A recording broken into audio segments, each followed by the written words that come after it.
we surely do appreciate Shira Harrington. Thank you, Shira. Thank you. Good morning. Good morning. How are we? Good morning. Good? Hot? Yeah? It's a little cooler now than it was?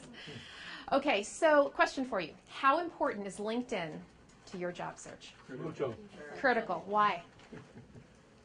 Why? That's what they're using now. That's what they're using now. They being? Recruiters. Okay, so statistic for you. Actually, I'm going to ask you. What percentage of recruiters regularly use LinkedIn to identify candidates? 160%. 80%. 80%. 100. Very close, 97%. And 67% of recruiters use LinkedIn exclusively to find candidates. So not just that they use it as one of their tools, they exclusively use it, which means they are getting, and for the last several years have been getting off the job boards, getting off of Career Builder and Monster and all the rest of it, have been using LinkedIn to proactively go and search for candidates.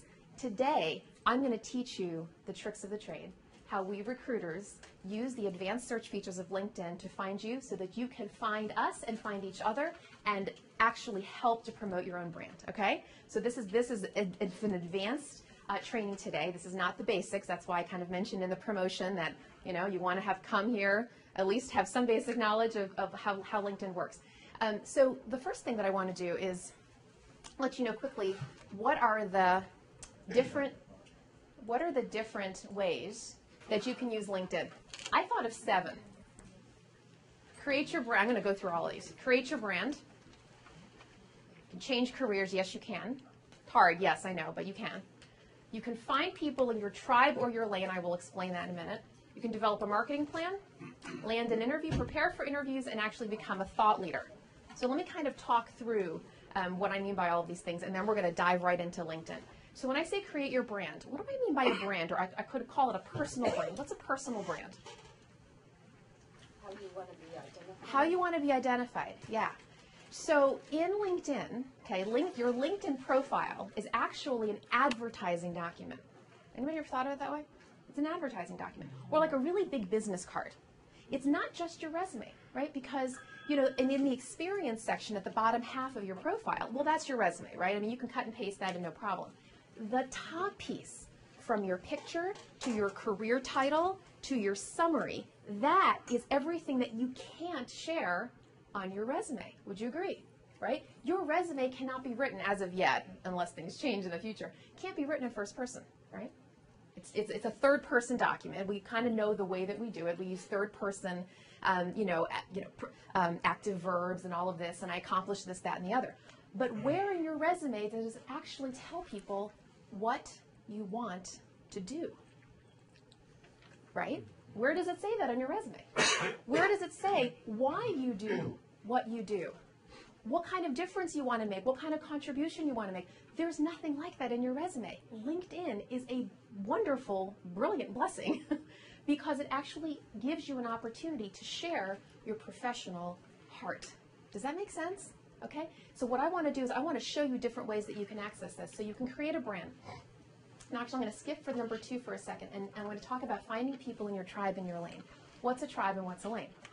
So a couple sessions ago, you know, this is one of a 4-part series that I've done here for 40 Plus. I spent a lot of time talking about tribes and lanes. So let me kind of go over that for those people who weren't here at that time. So in my definition of a tribe, right, you definitely want to take notes with this because we're going to refer back to this. A tribe is either an industry or a mission with which you feel very strongly affiliated. A lane, I'll go back and explain them again. A lane is your career field that you feel strongly identified with. Now, not everybody has a tribe, but most people do have a lane. So let me give you an example. Somebody who is whose career field is accounting, or public relations, or marketing. Right? I could go on and on and on. If that's the career field that they identify with, consistently up and down, regardless of what industry they're in, that would be what I call a lane person. Anybody a lane person here? Where you have a career, but you've bounced around different industries. You're industry neutral. It doesn't really matter to you what the industry is. Human resources professionals often are like that, right? A tribe, again, is either an industry or mission that you're closely identified with. A tribe would be, when I say an industry, it could be real estate. It could be environmental issues. It could be government relations. It could, or a specific aspect of government relations, right? Is there anybody here that has a tribe, something, an industry that they feel very, like, you're just, right? A mission, the mission side of that would be somebody, usually it's somebody in the nonprofit sector, who wants to make a difference. Maybe they want to reform, right, a certain sector, and they just, their heart beats faster for that particular mission. I would consider them a tribal person as well. Anybody mission driven? Okay, usually in this town we got a lot of people with it. Okay, so a tribe versus a lane. Sometimes they coalesce, right? Because what happens if you're a career person, you're a lane person, but you also have a tribe? That needs to be talked about. That needs to be mentioned. Why? Because when you put out your personal brand to the world, you're sending up a smoke signal to the people in your tribe and the people in your lane and saying, come find me, or I'm going to come find you and tell you that I want to come on your island, right? Because otherwise, you're just sort of a nameless, faceless person in a sea of all these candidates that are looking for opportunities. But when you create a personal brand, what you're saying is, I've picked my tribe, or I've picked my lane, or in some cases I've picked both, and this is where I'm hanging my hat. And I will tell you that employers these days want to hire specialists rather than generalists. Anybody ever hire a vendor or contractor for, let's say, to fix something in your home? Okay, let's say you have a leaky faucet. Do you want the general handyman, or do you want the plumber? Yeah, right? You want the expert. Employers want experts. And in LinkedIn, that's a wonderful way to showcase your expertise. And I'm going to go through examples of that as well. Changing careers. It is absolutely a challenge to change careers. I am not going to deny that. Okay? LinkedIn is the first time that we actually have a tool that you can actually do that. Yeah, I'm getting a look like, really? Yeah. I'll tell you why. If you have an aspirational goal, let's say you're changing tribes, or let's say you're changing lanes, because that's really what career changing is all about. If you create your LinkedIn summary in such a way that you're sending up a new smoke signal, you're saying to somebody, you know what, this is my aspirational goal. This is the kind of opportunity I'm looking for. In other words, I really mean it. Why do I say that? Because the whole problem with career changing and why employers are so reluctant to hire a career changer is they think that you're going to be a flight risk. They think that you don't really mean it. They think that, well, you know, the person had kind of a fleeting thought here, and maybe they think that they want to make a change, but now they don't really want to.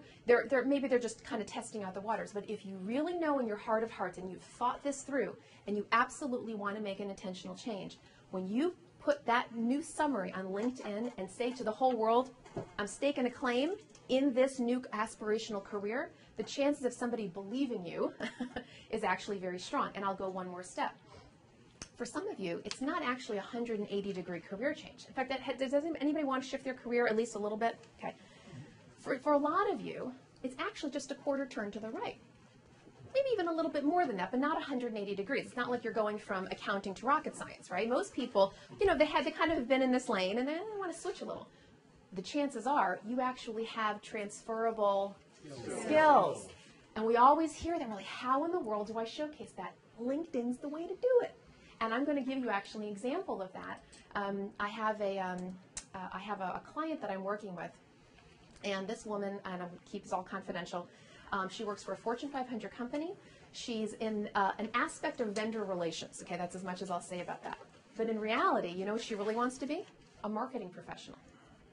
Well, I said, have you done marketing? She goes, absolutely, I've done it. Here, and there, and here, and there. I said, great. So the first thing that we did was we redid her resume, pulled out and highlighted all of the marketing accomplishments that she does have, number one. Number two, created a LinkedIn profile that is 100% marketing. It doesn't talk about all this other vendor relations stuff, even though, yes, she's done that, but that's not her brand anymore. Her new brand is marketing, and not only that, we didn't just highlight their accomplishments. The way that I write LinkedIn summaries is I write them from the perspective, as I mentioned a few minutes ago, from a professional heart, okay? Something that's very philosophical, that's very meaningful, that's deep. It's not just a bio.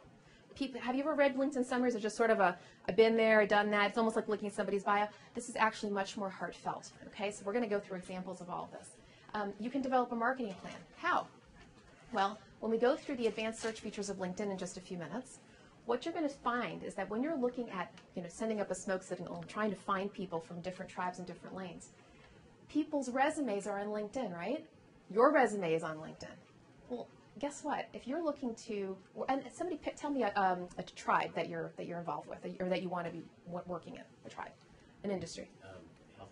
Healthcare, great. Healthcare IT, even more specific. Okay, I'm going to show you in just a few minutes how you can go and find people. Okay, not only people who are in that tribe, because that is a tribe, but I'm also going to show you that when you look in the experience section, you're going to be able to see where other people in your tribe have worked in the past, so that you can compile a marketing list to say, this company obviously specializes in this field. I didn't even know that company existed until I saw somebody's resume, right, on LinkedIn, and I'm going to be able to create a marketing list. Okay, so I'm going to show you live examples of that. Landing an interview. Okay, so let's say you have an opportunity that you're trying to pursue. Okay, has anybody ever done this, to try to land an interview using LinkedIn? Yeah? Okay. So let's say you're trying to land an interview with the American Red Cross. I'm just picking a name. Well, one of the things you can do in LinkedIn, in the advanced search features, is to type in the name of that company, right? I'm sure some of you already probably figured this out. You type in the name of that company, and up comes a list of all the different people who work for the American Red Cross, either current or past, or, anybody know what I'm about to say? Current or past. I'll tell you about that in a second. Okay, preparing for interviews. Let's say you've landed the interview, right, with Red Cross, and you want to prepare for it. Same thing. What you can do is you can pop them in, look at all of the different people that currently work there or used to work there, and you dig through their summaries, you dig through their profiles, and you figure out who's where, right? You could almost put together a little bit of an org chart depending upon how robust your contacts are. It's why I said for people in this room, you want to have at least 250 contacts or more, preferably closer to 500 plus, okay? Why? It's not just to show that, I'm an advanced LinkedIn user, because the more contacts you have, the better you'll be able to find people, right? You've got your first level contacts, that's great. What you're really looking for are your second levels and your third levels. And in order to send out smoke signals and to find people in your tribe or find people in your lane, you need to expand your universe. Would you agree? Okay? So the more people you have, the better it's going to be for you. And then finally, to become a thought leader. What I mean by that is this. You're all experienced professionals, okay?